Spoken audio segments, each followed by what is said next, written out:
Conditional sentences की series को जारी रखते हुए आज हम सीखने वाले हैं मिक्स्ड कंडीशनल्स। आपने प्रीवियस एपिसोड डेफिनेटली देखा होगा जिसमें हमने पढ़े थे थर्ड कंडीशनल्स।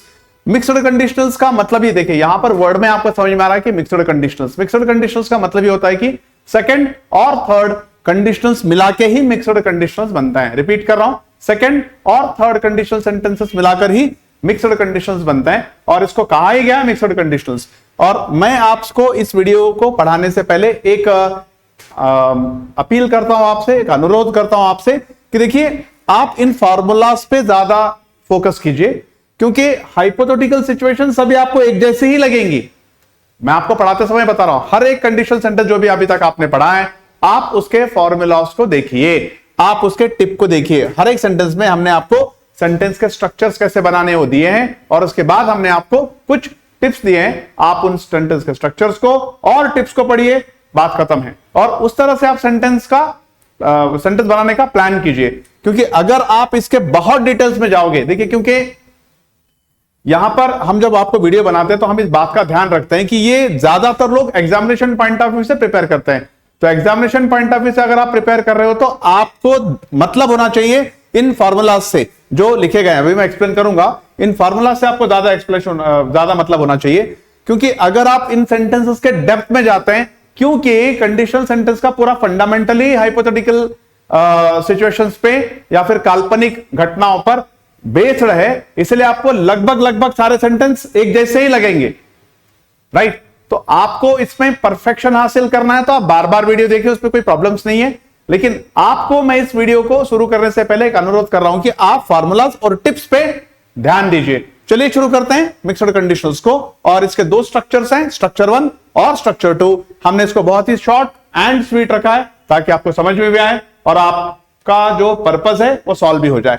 देखिए स्ट्रक्चर 1 में आपको सेंटेंस को शुरू करना है इफ से, राइट। और आपने हर सेंटेंस लगभग कंडीशनल सेंटेंसेस में इफ से ही शुरू किया है, क्योंकि कंडीशनल सेंटेंस का फंडामेंटल या फिर बेसिक क्या है, हाइपोथेटिकल है, काल्पनिक है।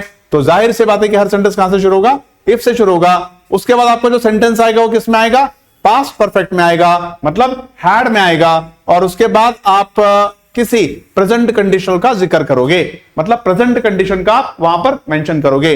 अब यहां पर मैं आपको टिप में बताता हूं कि प्रेजेंट रिजल्ट, राइट, मतलब वर्तमान का परिणाम। प्रेजेंट रिजल्ट मतलब वर्तमान का परिणाम एक भूतकाल की घटना की वजह से, एक भूतकाल की घटना या एक भूतकाल के स्टेट या स्थिति की वजह से, कोई घटना या स्थिति की वजह से वर्तमान का परिणाम किसी भूतकाल की घटना या फिर किसी भूतकाल की स्थिति की वजह से। अब यहां पर आपको सेंटेंस में कैसे बनाना है, पास्ट परफेक्ट आपको लेना है, आपने यहां पर ले लिया, एग्जांपल में आप देख सकते हैं। और उसके बाद आप सेंटेंस में वुड का प्रयोग कर सकते हैं, कुड का प्रयोग कर सकते हैं, माइट का प्रयोग कर सकते हैं। और उसके बाद आपका जो बेस फॉर्म आता है वो बी लेना है आपको यहां पे, जिसको आपको ध्यान में रखना है। बेस फॉर्म ऑफ वर्ब मतलब यहां पर आपको क्या लेना है, बी लेना है। मतलब वुड बी, कुड बी और माइट बी। आपको मैं सिंपल बता देता हूं कि पहले सेंटेंस में यहां पर क्या आएगा, हैड आएगा, ये आएगा। और सेकंड सेंटेंस में या तो वुड बी आएगा या तो कुड बी आएगा या तो कुड बी आएगा या फिर माइट भी आ सकता है। आप इन टिप्स को लेकर चलिए, आपको समझने में काफी आसानी रहेगी। क्या होगा, पहले सेंटेंस में हैड आएगा, सेकंड सेंटेंस में वुड बी, कुड बी और माइट बी का प्रयोग होता है। यहां पर क्या होता है, जो वर्तमान का परिणाम है किसी भूतकाल की घटना या स्थिति की वजह से। जैसे if I had studied hard I would be an officer now, right. अब यहां पर आप देखिए कि पास्ट कंडीशंस और प्रेजेंट रिजल्ट और पास्ट कंडीशन का कॉम्बिनेशन कैसे होता है। If I had studied hard, ये पास्ट का कंडीशन है। यहां पर अगर मैं कठिन पढ़ाई करता, अगर मैं पढ़ाई में परिश्रम करता, अगर मैं मेहनत से पढ़ाई करता, तो अब तक तो मैं एक ऑफिसर होता। उसका प्रेजेंट रिजल्ट क्या होता, पास्ट में अगर आपने स्टडी की होती तो उसका प्रेजेंट रिजल्ट ये होता कि अभी तो आप एक ऑफिसर होते। If I had taken the medicine on time I could be much better now. अब आप देखिए पास्ट का कंडीशन क्या है यहां पे, कि अगर आपने समय पर गोलियां ली होती तो आप एक बहुत अच्छी स्थिति में हो सकते थे। तो प्रेजेंट में आप बहुत अच्छी स्थिति में हो सकते थे अगर आपने मेडिसिन ली होती। तो पास्ट का कंडीशन क्या है, अगर आपने मेडिसिन ली होती और उसका परिणाम अभी वर्तमान में कैसे होगा कि आप एक बहुत अच्छी स्थिति में हो सकते थे। यहां पर आप देखिए, if Santosh had started his firm he might be rich enough. अब पास्ट का कंडीशनल क्या है यहां पर, अगर संतोष ने अपना खुद का फर्म का मतलब कोई कंपनी हो सकती है या कोई बिजनेस भी हो सकता है, अगर संतोष ने अपनी खुद की कंपनी शुरू की होती तो शायद वो अभी काफी रिच होता, वो काफी अमीर होता। तो वर्तमान में संतोष रिच होता अगर पास्ट में उसने अपनी कोई कंपनी या कोई फर्म शुरू की होती। आई एम श्योर आपको समझ में आ रहा है, राइट? और हम जब स्ट्रक्चर 2 पे आते हैं तो स्ट्रक्चर 1 और स्ट्रक्चर 2 में आपको ज्यादा वेरिएशन देखने के लिए नहीं मिलेगा, सिर्फ फॉर्मूला में ही वेरिएशन आता है। अब यहां पर भी वुड इस्तेमाल हो रहा है, कुड इस्तेमाल हो रहा है, माइट इस्तेमाल हो रहा है, और बेस ऑफ द वर्ब यहां पर क्या हो रहा है, बी हो रहा है। आप देख रहे हैं हर सेंटेंस में यहां पर बी हो रहा है। यहां पर वुड हैव, कुड हैव और माइट हैव का समावेश होगा और यूसेज होगा और पास्ट पार्टिसिपल का वर्ब फॉर्म आएगा।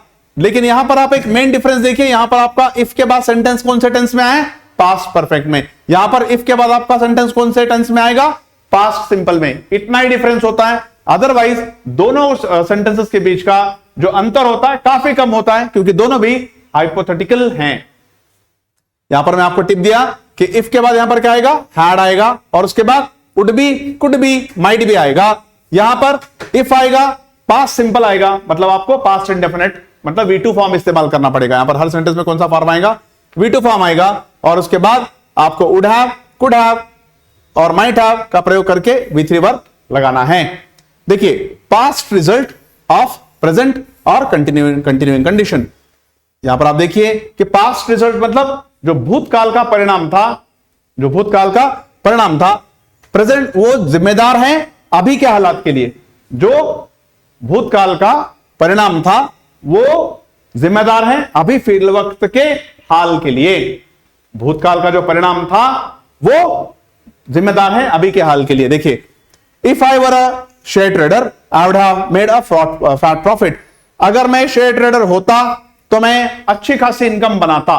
अब यहां पर V2 आ गया ना, वर क्या है, V2 तो है।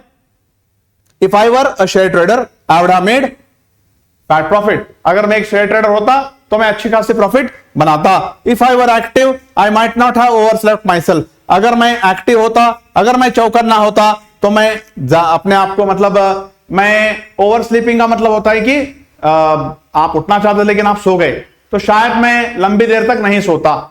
अगर मैं चौकन्ना होता तो शायद मैं लंबी देर तक या बहुत देर तक मैं नहीं सोता। If I were a chef I could have prepared your lunch. अगर मैं शेफ होता, बावर्ची, अगर मैं शेफ होता तो मैं आपका खाना बना सकता था। अगर मैं शेफ होता तो आपका खाना बना सकता था, मतलब अभी मैं आपके लिए खाना नहीं बना सकता हूं और मैं ज्यादा सो गया और मैंने ज्यादा प्रॉफिट नहीं बनाया, राइट? क्योंकि मैं वो नहीं था, मैं वैसा नहीं था तो मैं ऐसा नहीं बना। तो आप पूरे सेंटेंसेस को अगर देखेंगे तो आपको इसमें टोटल हाइपोथेटिक्स नजर आएगा, इसमें टोटल फंडामेंटल्स, जो हाइपोथेटिक्स का फंडामेंटल आपको वही नजर आएगा। आपको मैं फिर से बता रहा हूं कि आप सिर्फ इन पर फोकस कीजिए और आप सेंटेंस बनाइए मिक्स्ड कंडीशनल में। आपको इतना जानना बहुत जरूरी है। और मैं आपको अंतिम मिनट्स में, वीडियो के अंतिम मिनट्स में आपको बताना चाहूंगा कि देखिए, एग्जामिनेशन पॉइंट ऑफ व्यू से आप प्रिपेयर करते हैं, इसका एक बहुत बड़ा लॉजिक होता है, इसका एक बहुत बड़ा लेसन होता है, जो कि एक वीडियो में कवर करना इतना पॉसिबल नहीं होता। इसलिए हमने आपको बेस्ट ऑफ द फॉर्मूलाज और बेस्ट ऑफ द एग्जांपल्स दिए हैं और आप इनको फॉलो कीजिए, आपको मिक्स्ड कंडीशनल आसानी से समझ में आ जाएंगे। अगर आपके कुछ डाउट्स होते भी हैं तो आप हमारे कमेंट बॉक्स में क्वेश्चन डाल सकते हैं, जिसका आंसर आपको, आप तो देख ही रहे हैं, आपको आंसर झट से मिल जाएगा। आई होप आपको यह वीडियो पसंद आया और मिक्स्ड कंडीशनल की पूरी सीरीज को देखिए और उसको लगातार देखते रहिए। आपको डेफिनेटली फायदा होगा। चैनल को सब्सक्राइब कीजिए, वीडियो को लाइक कीजिए और शेयर और फॉरवर्ड भी कीजिए। Thank you very much.